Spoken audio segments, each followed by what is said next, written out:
Hey everybody, we just would like to let you know we're officially now on iTunes, we're also on SoundCloud, and we're also on YouTube. You can look us up at Palm Beach County Young Dems or PBCYD. If you could leave us a rating or a review or comments about our interviews, it is greatly appreciated. A lot has been written about FDR and the New Deal. Understandably, it's a huge moment in American domestic politics. FDR heavily campaigned on a New Deal while America was in the middle of a Great Depression. When FDR came into power, the Depression would continue throughout most of his presidency. What's really often not talked about is the transition period between Herbert Hoover and FDR. And to put that into context, the 20th Amendment of the Constitution had not yet been ratified. So where in current political times, we have our elections in November, and the winner of the election, if it's not the incumbent president, would take office near the end of January, where during that time period, you'd have your election in November, and the winner of the election, again, if it's not the incumbent, would take office actually in March. If you look back in history, Herbert Hoover was a staunch critic of FDR and thought FDR was going to bring communism into America. Even after FDR had won the election, Herbert Hoover was a staunch critic of the New Deal. Eric Rauchway, a historian over at the University of California, Davis, actually wrote a book called Winter War, which was actually all about the transition period between FDR and Herbert Hoover. And I decided to reach out to him to talk about this transition period and the drama that surrounded it, that was behind the scenes. Eric was kind enough to take time out of his busy schedule to talk to me about his latest book. So I hope you enjoy. Thank you. You're a historian over at the University of California, Davis. You specialize in U.S. policy regarding economic and social matters from the Civil War to the end of World War II. What exactly got you interested in history? I was very attracted to history from probably my preteen years. I had very good teachers in middle school and high school, and they gave me a sense of the importance of history to understanding the modern world. So it was pretty easy and natural for me to go on and major in history in college. And then when I finished college, it was in the middle of one of our more recent recessions, maybe not our most recent recession. And so graduate school seemed like a good idea, and that was sort of the end, I guess, of that decision-making process. So what got you interested in specifically from Civil War to World War II? That seems like a very wide net of history. Yeah, well, it's the era in which the United States becomes the country that it now still is, although perhaps just barely, which is to say this is the period in which the United States begins to overtake the world's largest economies, becomes the world's premier military power, and begins to reckon with seriously the legacy of slavery. So this is, as far as I'm concerned, where the action is. You've written multiple books, but it seems like recently you've become more interested in the New Deal. What got you interested so much in focusing lately now on the New Deal era? Well, the New Deal seemed to me to become a lot more relevant around the time of I guess we're calling it the Great Recession of 2008, although it's a lot longer than a recession, and its effects are not really recession-like. But in any case, let's call it the great economic unpleasantness that began in 2008 and in many respects is still continuing. And at that time, there was a considerable public debate over whether we should repeat some of the policies of the New Deal, and it became clear in that public debate that a lot of the public understanding of what happened in the New Deal was, not to put too fine a point on it, wrong. So it seemed like it was up to somebody who was wearing the historian hat to kind of mention that and to talk about it. So I've been doing that, I guess, for 10 years now. So you mentioned that the public understanding from a general point of view had misunderstood how the New Deal was being formed, if I'm understanding what you're saying correctly? Yeah, it's turned out, I think, the more research I do on the New Deal, the worse I think our historical understanding of the New Deal has been. I think there are good reasons for that, which is to say there are certain elements of American society which have a vested interest in saying the New Deal is terrible. And, they started saying it was terrible in about 1932, and they've pretty much been saying it was terrible ever since. So if you look at the ways in which the effects of the New Deal were calculated, they were biased in the direction of saying that it wasn't effective. If you look at the ways in which the politics of the New Deal are described, they don't correspond to the reality as we know it. So these seem to me exactly the kinds of things that historians ought to be in the business of correcting. So your new book, Winter War, focuses on the transition period. But your last two books dealt with FDR's economic policies regarding on switching from the gold standard to Keynesianism and then you also revolved around the New Deal. So what made you interested in writing about the transition period? I thought it was really important to demonstrate that the New Deal was the platform that Roosevelt ran on in 1932, and that therefore he had an obligation to the electorate to ensure that it be enacted when he took office in 1933, which is to say that the New Deal was not only a big D Democratic agenda, but a small d Democratic agenda, that it was the one that he'd been elected on, and especially at that moment, in 1932, 1933, where a lot of people think that democracy is failing around the world, it was very important that Roosevelt carry through on his election promises. And he was vulnerable during the period after his election before taking office to the depredations of the sitting president,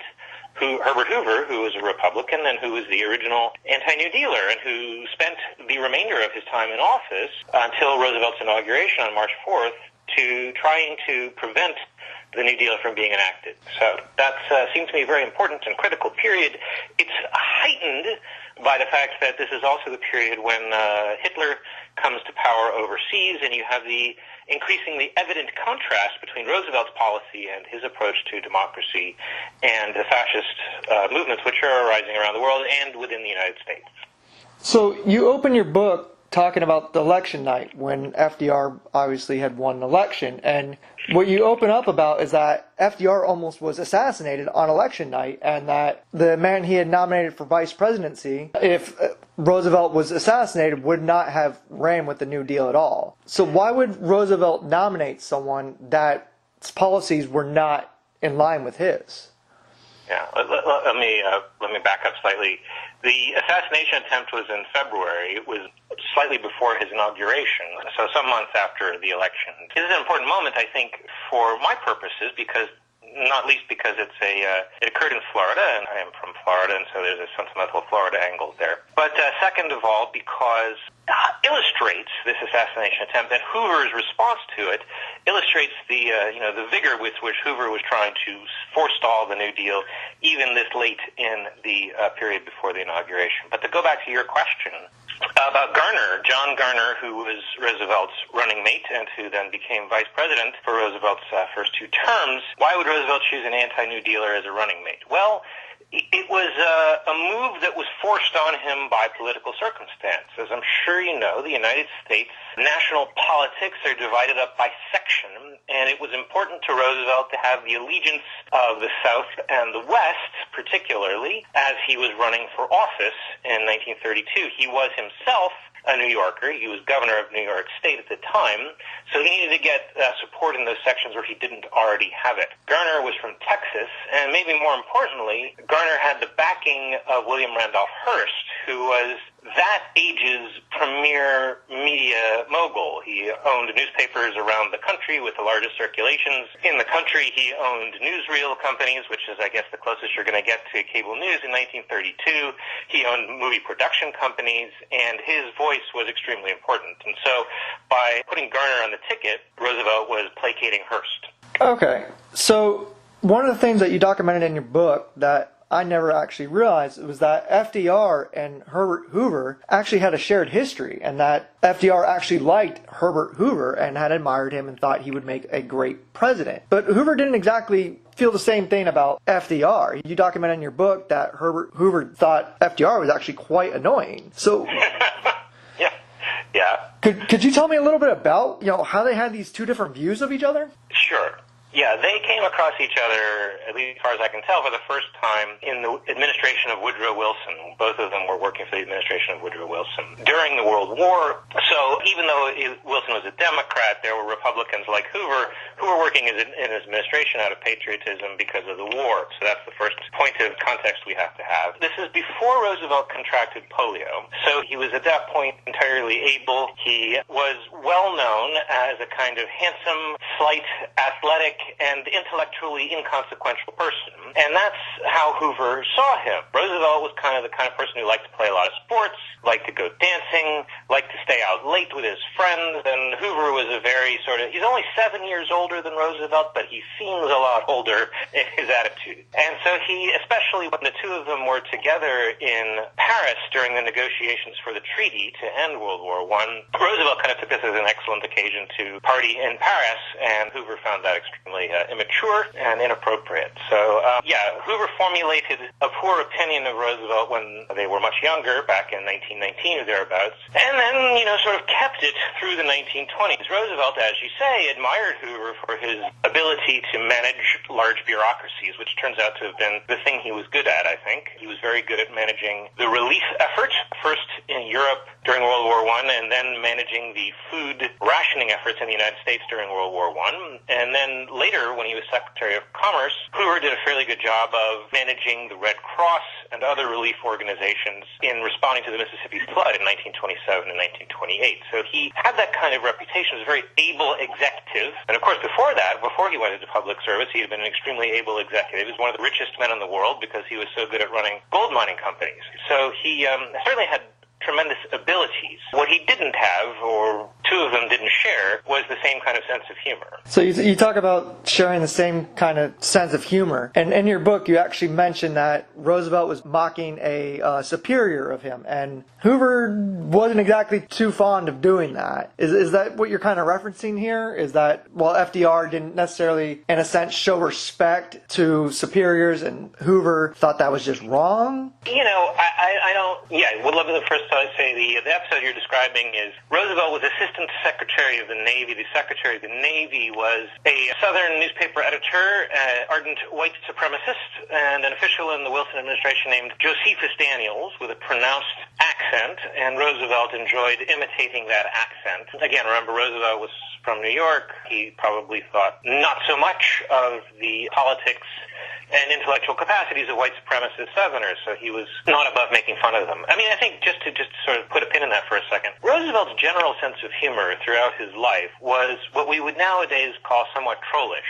He really liked to annoy people and to see how annoyed they would get, and then he would laugh at how annoyed they got. This is a type that I think we all know, and many of us, some of us appreciate, some of us find annoying. It was his sense of humor. And as I say, Hoover just didn't share it. I mean, nobody likes to be described as humorless, but if Herbert Hoover has ever told a joke, it has escaped my attention.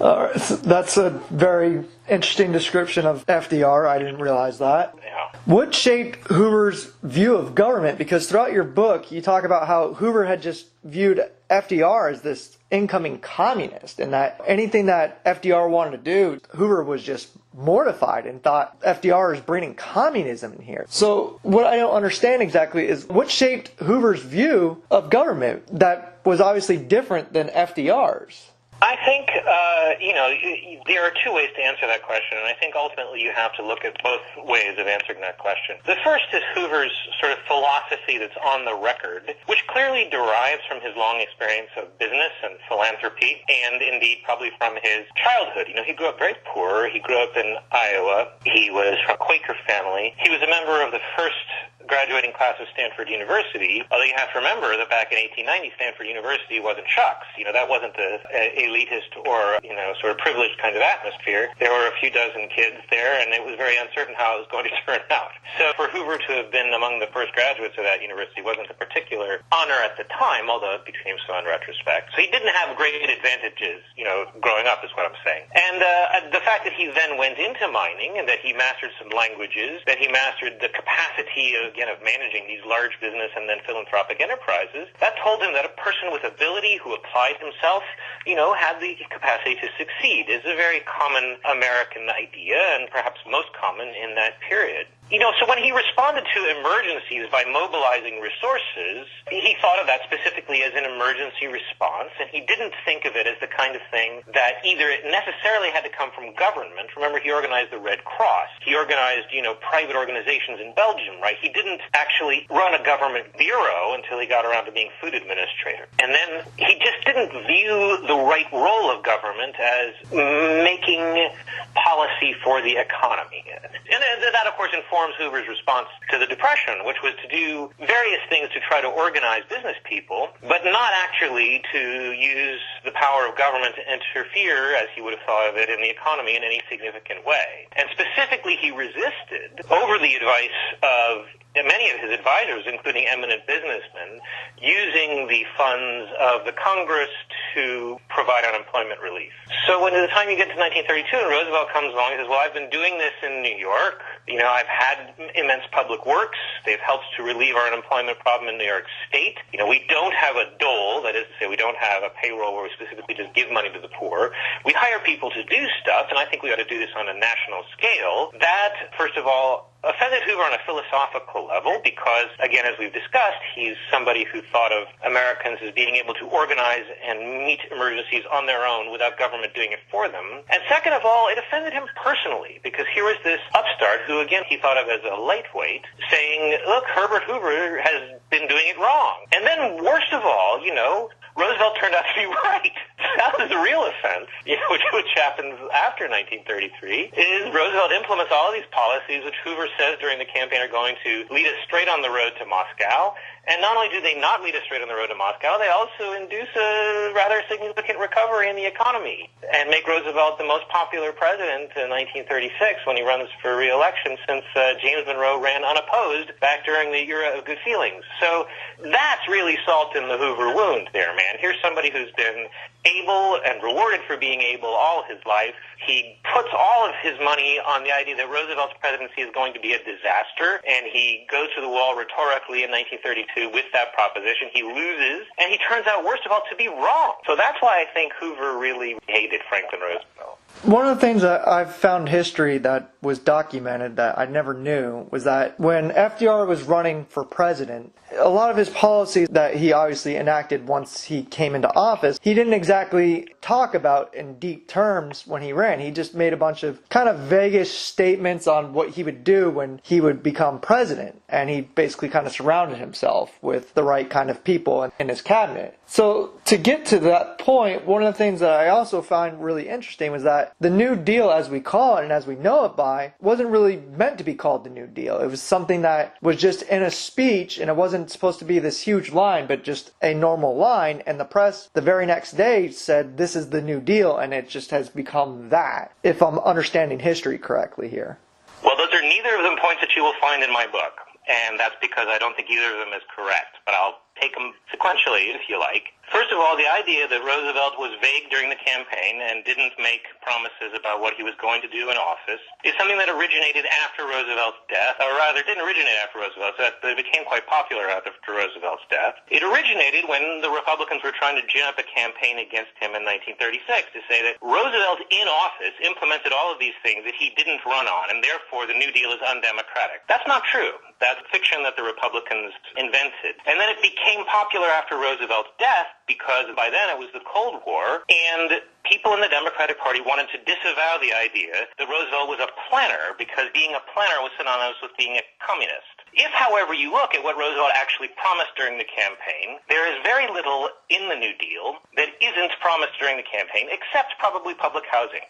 Pretty much everything else is, including inflation, relief of unemployment with large public works, and public borrowing to accompany those public works, the implementation of development policies, particularly electrical development policies, like for rural electrification and the Tennessee Valley Authority, and basically, as I say, the entire New Deal is promised during the campaign, which is why, as I say, it's very important that this is a Democratic with a small d platform as well as a Democratic with a large D platform. It's during this age when democracy itself is under threat. Roosevelt runs on this platform, is elected on this platform, and then implements this platform.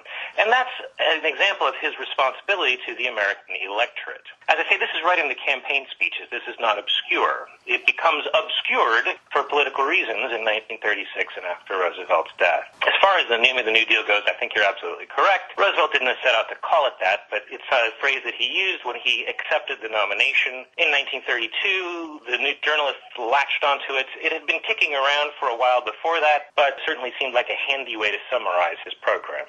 What you just told me about Roosevelt actually expressing in his campaign all about the New Deal, I didn't realize that. I had read that actually from William Lochtenberg. That's where I had read it, so that's why I'd always assumed that. So I actually did not. Yeah, that book was published in 1963, and there's been a lot of new scholarship in the decades since then, including by Lochtenberg. And Lochtenberg, if you look at what he has to say now, will say that what he said in 1963 was wrong. I think it's really deeply unfortunate for our public consciousness that people will continue to read books that are, I don't know, what is that now, 50-some years? No, more than that. Gosh, I'm so ticked off I can't even do arithmetic. Ancient texts that, have been superseded even by the authors of those ancient texts. This is a real problem for our public understanding of our past. Yeah, no, because this was the book Kevin Cruz had recommended, Franklin D. Roosevelt and the New Deal, 1932 through 1940, so that's kind of where I had gotten that from. Yeah, I mean, that's the thing, is it's not wrong. It's to recommend this book, but again, you have to look at the flyleaf and say, oh, this book was published in 1963. Let's look at the historiographical landscape here, man. In 1963, that's only 30 years after Roosevelt took office, there are prime officials in the New Deal who are still alive at that point and who haven't given their papers to archives. Right? That's a fine place to start if you want to summarize Roosevelt's administration as it was understood to be in 1963. But more time has passed since then than at that time had passed since the New Deal. It's not good historiography to say, oh, you should read a book that was written in 1963. That's the best thing we have. With all respect to my colleague Kevin Cruz, that's what I would say. So one of the things that you actually mentioned in your book is that the Republican Party, mainly like Hoover and his administration, in a sense kind of meddled in the Democratic primary, where they thought that they would not necessarily attack FDR, but the other Democrats at the time running, because they thought that if FDR had gotten the nomination, they'd be able to squash him easily. Yeah, I think that's right. I mean, I don't know if I would say meddled, because that certainly implies a lot more hands-on influence than they actually had. But you're certainly right that Hoover and his advisors thought early in 1932 that Franklin Roosevelt would be the easiest candidate to beat. So they engineered little ways to kind of knock down other candidates. They tried to make John Garner, who was then Speaker of the House, look a little less like a man of the people by making sure he had to come to White House dinners being dressed in white tie and be photographed with very rich people, and that's kind of take him down a peg or two. Notably, it seems to me that at one point one of Hoover's aides came to him and said, we've got stuff on Roosevelt, and Hoover says, no, don't do anything with it, save it for the campaign. We don't want him to lose any strength now. We want him to be the strongest Democrat coming into the primary. So it's not so necessarily much that they tried to influence the DNC or anything like that, but they really did what they could from a distance to make sure that Roosevelt would be their guy. They came to regret that, sometime after Roosevelt won the nomination. They realized he was a much stronger candidate than they had thought he would be, but they did try to ensure that he would be the candidate. One of the things that we had talked about earlier was Hoover's big fear of communism. And in history, it seems that, even till modern days, that more often than not, the attacks on, I would say, the Democratic Party would be that anything that they want to enact social policy-wise or regulation-wise regarding any matter, name anywhere, they're labeled socialists and communists. But if I'm understanding history correctly, even the socialists weren't thrilled with FDR. They felt like FDR wasn't even going far enough. Yeah, that's right. It's not really until the New Deal that this becomes the standard line in attacking the Democrats, right, is that it's communist. Before that, the Democrats, didn't seem, I think, to be sufficiently left to merit that attack. And also before that, there hadn't been any Bolshevik during the Wilson administration, or at least not until the end of the Wilson administration, to compare the Democrats to. So you had to have, first of all, actual Bolsheviks in government in the Soviet Union, and then you had to have an interventionist Democratic Party, which Roosevelt brought to the national level. Then you could begin to have that attack on the Democrats as being Bolshevists.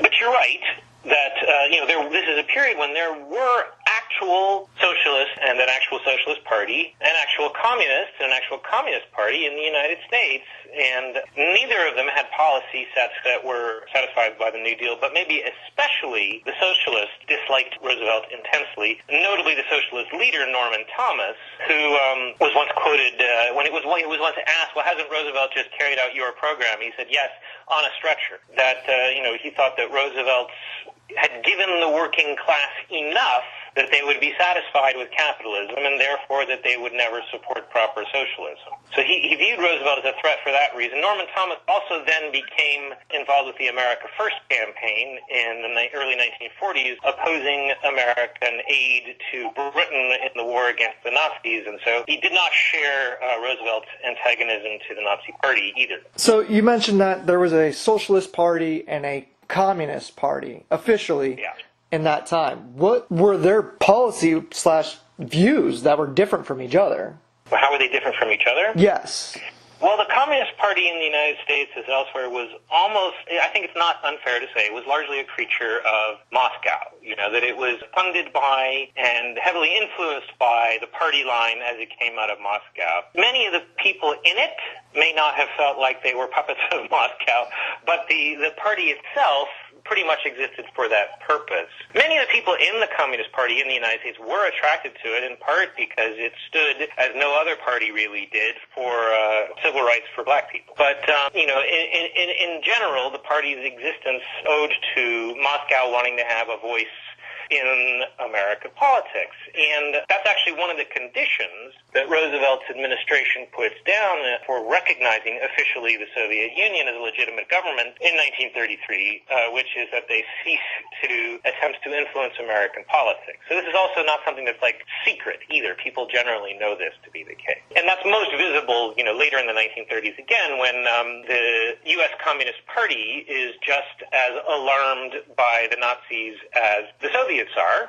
and the Soviets are alarmed by the Nazis because, they're just over the hill, as it were. And then all of a sudden, when Moscow signs a peace pact with Berlin, then all of a sudden the U.S. Communist Party turns on a dime and is pro-Nazis, or at least leave the Nazis alone. So there's a fairly clear extent to which the Communist Party in the U.S. is a creature of the Soviet Union. The Socialist Party, on the other hand, has roots going back into the 1890s in the era of Eugene Debs. It comes straight out of the union organization movement. Debs was involved with the American Railway Union, and it is a clear, democratic socialist alternative, which is to say non-revolutionary socialist alternative to any of the other parties in American politics. The Socialist Party runs Debs for president a fair few times. He most importantly achieves pretty high vote totals in 1912 and 1916, in the neighborhood of 1 million votes or getting up there, and but then it sort of wanes in popularity after the rise to power of the Bolshevists and the opportunity for red baiting is created. We're talking about foreign affairs here and how Russia had a party, was funding a communist party in America on their beliefs. So one of the things I found really interesting in your book was that FDR had taken a stance on international relations where he felt that America had a role to play, where Hoover was anti-interventionist, to say. One of the things that really caught me off guard was that, as we're talking about, Hitler's rise to power kind of coincided in a way with FDR's. And obviously they both had two different ideologies here. We're not to say that they were the same, but Hoover didn't see this as an issue, that he figured whatever Hitler was doing was Germany's business and that America should not be involved. And FDR had a different view on this matter. And later on in history, we know that FDR did get involved and America did go to war and World War II happened. But Hoover always maintained, even after everything was happening over in Europe and America get involved, that America should never have gotten involved in World War II. Why did Hoover maintain this view that America should not have been involved? Well, as far as I can see, you're entirely correct that Hoover never thought of the Nazis as a big threat, where Roosevelt, quite unusually for American politicians, did think of the Nazis as a threat really from the very beginning. I mean, you're right that Hitler comes to power in Germany in January 1933. That's after Roosevelt has been elected, but before Roosevelt takes office. And from that moment, Roosevelt is really very alarmed about what the rise of Hitler means. I mean, he's got a couple concerns. concerns. One of them has to do with the Nazis obviously oppose preservation of peace in Europe, so that's going to be a problem. Another one is the Nazis pose a threat to democracy in their own country, obviously, and also to the Jews within their own country. And Roosevelt's aware of that from the beginning, as indeed are most people who read the newspaper. But third of all, he's really worried that the rise of the Nazis to power and of Hitler to the chancellorship of Germany is going to give, sort of symbolic aid and comfort to anti-democratic movements elsewhere, both in Europe and in the United States. So Roosevelt says to that point, he thought, well, Mussolini is going sort of reined back in by the natural institutions of democracy and representative government, and he's not going to be able to continue being such an outlier. But then when Hitler becomes chancellor, Mussolini has a partner in bringing fascism towards the center of gravity of European politics, and that means he's probably not going to go away, or his form of government is not going to go away. Moreover, as Roosevelt says at the time, Hitler's form of race baiting and contempt for the rule of law and contempt for democratic institutions is going to influence people who are suffering from the Depression everywhere in the world,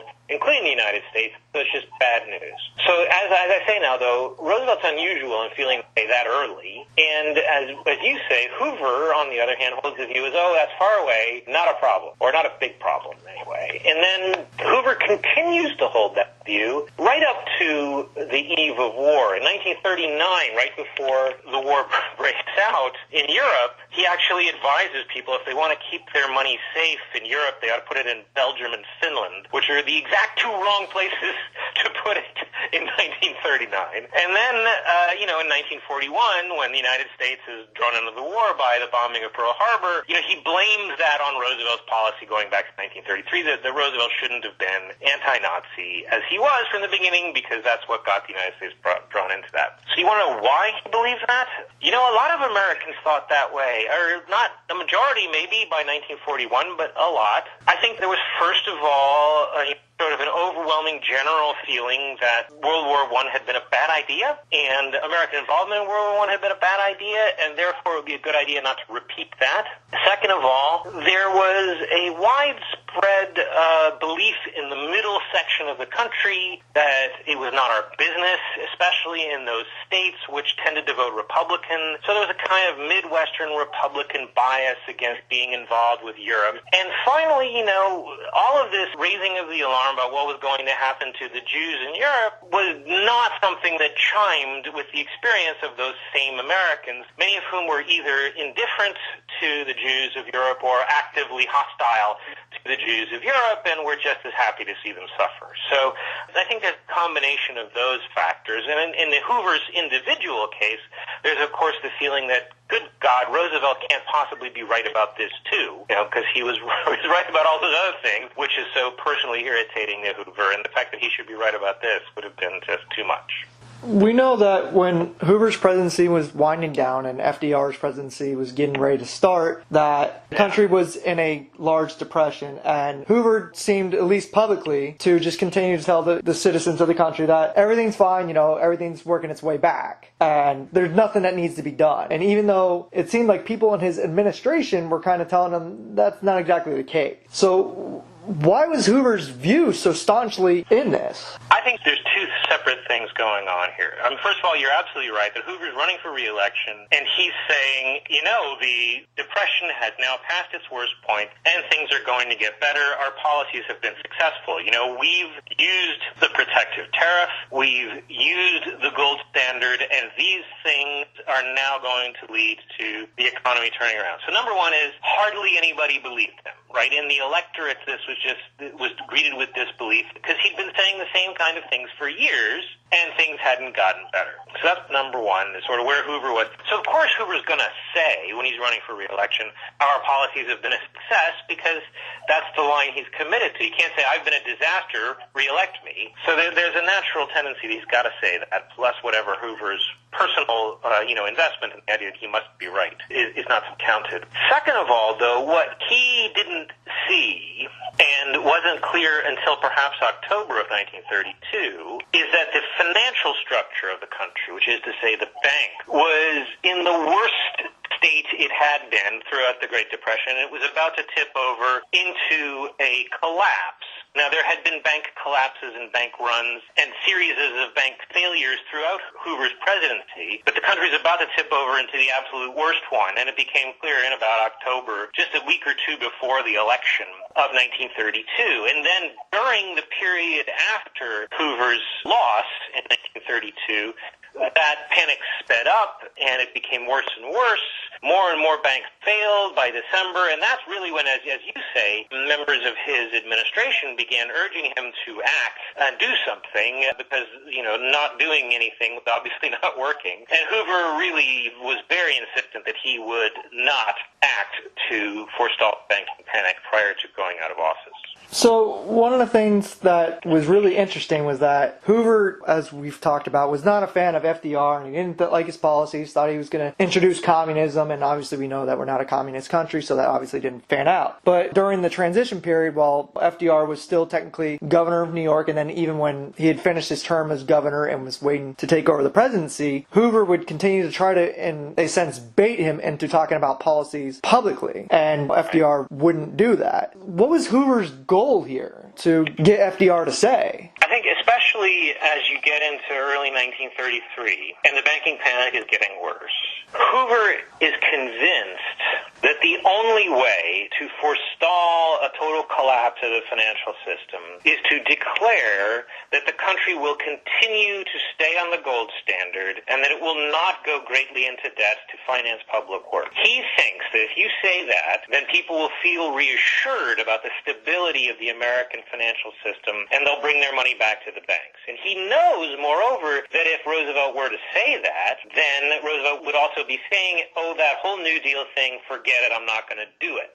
And, so Roosevelt was adamantly opposed to doing that. He had committed himself to this agenda, and he was going to implement it when he became president.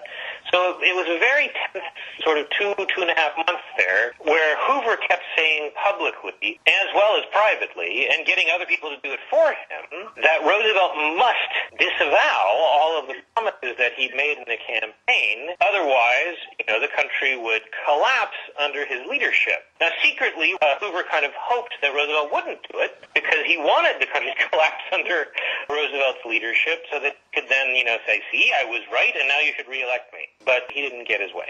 Clearly. And which is kind of a good thing there, that he didn't get his way. Seems to be, yeah. Yeah, so we know throughout history is that racism is very prominent in this country. I don't think that's a very controversial thing to say, and sometimes politicians try to find a way to balance that, especially running for president on a national level. And so FDR had to balance that issue. And that's what I found really interesting, was that it didn't seem that FDR really held racist views. He believed in equality, but he would never say that out loud. And that kind of didn't exactly strike a reassurance into the African American community. And that when the Hoover and FDR race was going down, they basically kind of just took the side of, either way, we're not really going to be helped here. How did FDR try to balance that out to reassure them that he had plans for the community to help them out? Well, you're absolutely right that this is a very interesting moment for the black electorate in the United States. An interesting and not necessarily a very good way. I mean, it had become clear by 1932 that the Republican Party really didn't have an interest in black civil rights.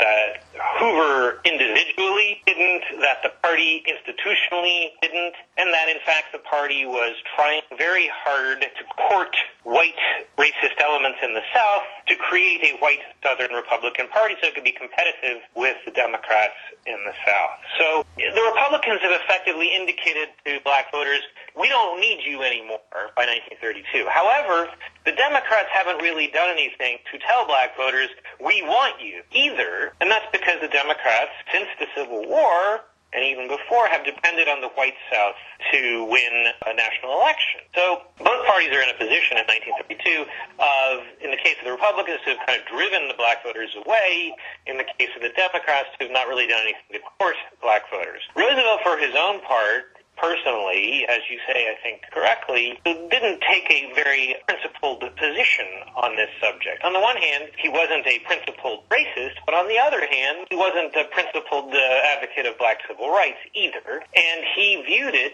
in a letter that I quoted in the book, as a matter of political expediency not to mention the subject at all during the 1932 campaign, because he thought it would lose him white Southern votes, which he didn't want to lose. So, towards the end of the 1932 campaign, some people within the Democratic Party did figure out that, to borrow from one of their memoranda, that there's gold in them Nar Hills in terms of the black vote in cities where blacks could vote, like in the North and in the West, where there were black populations and blacks were able to vote, unlike in the South, that there were votes that the Democrats could gain, and they began actively promoting the New Deal to black voters, not by saying, this is a civil rights program, but by saying, look, we're going to provide jobs for people who don't have them, and many of you don't have jobs either, right? So please support the New Deal. And when you get to 1936, black voters look back and say, that turned out to be true. As much as the Democratic Party in 1932, 1936 remains party of the white South, nevertheless, it's also a party that's done a lot to give work to out-of-work black citizens. So Roosevelt gets a lot of the black vote overwhelmingly in 1936, and then, 12 years later or so, the black population is majority Democrat. There's a big shift that happens in there because the Democrats are willing to provide jobs and other assistance to the black community. It takes a long time. But by 1939, Roosevelt's administration creates the office in the Justice Department, becomes the Civil Rights Division a while later, specifically in response to the wishes of black voters who are now voting for the Democratic Party. You mentioned in your book that Hoover thought, again, this was all communism and that this would all utterly fail, and clearly it didn't. But that even after the New Deal was working and clearly the country was on recovery, Hoover continually attacked FDR's policies and continued to shape the Republican view of the party that it should always be anti-New Deal. So what I find interesting, I don't still quite understand, is that why would a party be so against policies that are clearly showing that they're popular and that they work, and hold their view on this? I mean, I understand with Hoover, and it's an ego thing, but why would anyone want to continue down that path as a party? Well, I think that, the answer is partly that, at least through the 1950s, the Republican Party didn't publicly, ardently oppose the New Deal, that during the Eisenhower years, the Republican Party publicly, anyway, accommodated the New Deal precisely because it was so popular. Privately, as you know, many people, like Eisenhower himself, like Hoover, continued to believe that the New Deal was a blight on American civilization, that it was weakening the population, that it was rendering us vulnerable to our enemies, and that it must be reversed at some point and in some way. They had to figure out a way to get American voters to go along with that view, and that's the story, really, of the rise of the modern Republican Party. And it takes about those 32 years from Hoover's defeat to Goldwater's defeat to enthrone that idea at the center of the Republican Party. And one of the ways they do it, and one of the ways that they figure this out, is by looking for those constituencies who are least enthusiastic about the New Deal. And there's a bit about that in the book that I mentioned. During the 1932 campaign, Hoover had a California operation to try to win the vote in California, which was his home state, or one of his home states by that point. And they realized, perhaps too late for them, that there was probably a winning coalition for Republicans among small business owners and white evangelicals, including the new sort of media-savvy pastors who were rising in that period, and, as he said, the Ku Klux Klan. That basically, if you got together white racists, white business owners, and white evangelicals, you'd have a coalition that would oppose the New Deal. And that turned out to be more or less right by about 30 years later. One of the things that FDR is really well known for and instituted in the New Deal was labor-friendly policies. And one of the people that you mentioned in your book that was very influential on this was actually Frances Perkins. And if I'm not mistaken, she was actually the first woman to ever hold a cabinet-level position. How did Frances Perkins and FDR's past come across here? Well, she had served in his administration in New York State as essentially the same kind of thing. It was called labor commissioner, but it was similar to the Secretary of Labor in the federal government. So they had a professional experience together, but the reasons for that owe to the importance of the women's vote to Roosevelt's campaign. I mean, 1932, you remember you're only 12 years out from the 19th Amendment and women being able nationally to vote for president. So the idea of the women's vote is a new thing, and it's still something that political parties are trying to deal with. Roosevelt's wife, Eleanor, as I'm sure you know, is very active in what were called social causes in those days, which is to say she took an interest in the welfare of industrial workers, and she was one of a generation of university-educated women who took roughly the same view, some of whom worked for Roosevelt and his administration, one of whom in particular, a woman named Molly Dewson, was a very savvy political operator and worked super hard, both in Roosevelt's gubernatorial campaigns and then in his first presidential campaign, to win women's votes for Roosevelt and to mobilize women voters on behalf of Roosevelt, so that when Roosevelt won the governorship, Dewson felt she was able to go to him and say, as a favor, or in return for my efforts, I want you to appoint Frances Perkins to office, which she did, and then she did it again after the 1932 election. Since we've done so well in winning the women's vote for you, we want you to appoint Frances Perkins to the position of Secretary of Labor.